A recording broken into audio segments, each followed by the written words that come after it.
Hello, I'm Dr. James Bogash, expert in health and longevity, and today we're going to talk about was a recent study published looking at how much diabetes pretty much completely tanked life expectancy and disability-free life expectancy. Diabetes and prediabetes is the number one scourge of health, period.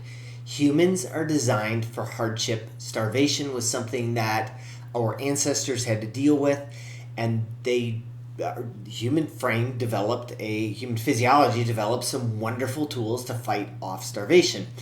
And that's why the people that are most prone to diabetes actually had an ancestry that was they generally, like the Pima Indians, they refer to as the thrifty genotype, but very tough genetics. So if you have an increased risk of diabetes, you don't have bad genes.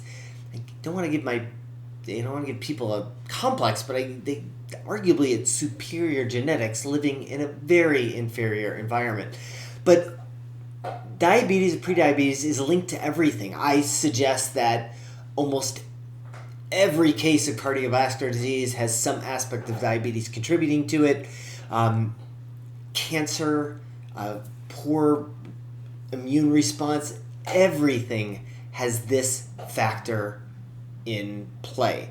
And the reality is, people don't necessarily want to hear this, but diabetes is almost always a choice based on the things we do. Sometimes it's lack of education, poor choices. Many times it's emotional choices or emotional reasons why we make bad choices.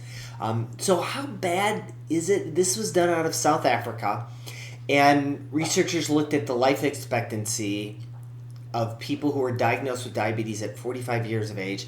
On average, men lived 7.5 years less. It's a huge chunk of life to lose from diabetes.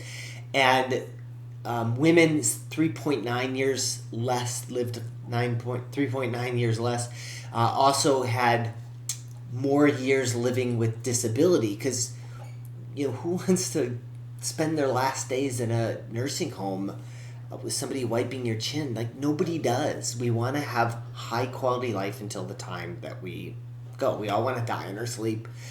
And so making the right choices to avoid diabetes is the number one thing that you can do. So what are some simple tips to help your physiology? First of all, I'm a huge fan of short burst aerobic activity. That is, we're not talking about walking fast. We're talking about a pace at which you couldn't do for 40 seconds or a minute. I do 30 seconds. That 30 seconds for me is intense. I can't wait for the 30 seconds to be done. So aerobic activity, we are doing too much in the wrong way. I think we really need to challenge our body from an oxygen aerobic standpoint. Strength training. As we get older, we lose muscle mass, and that is a number one cause of, it's a number one contributor to diabetes. Muscles are very selfish. They suck up glucose out of the bloodstream and they never release it. They keep it for their own selfish needs. So the more muscle mass you have, the more it pulls sugar out of the bloodstream.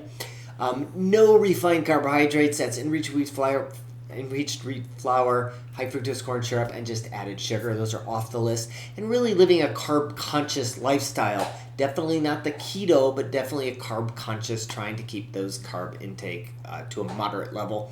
And then increasing your intake of healthy oils and decreasing your intake of unhealthy oils. So generally steering more towards the omega-3s and monounsaturated fats, even polyunsaturated fats you'd find in nuts, olive oil, avocados, avoiding the vegetable oils, the omega-6s like cottonseed oil, peanut oil, soybean oil. Those are all shifting towards healthier fats is always going to be a good thing.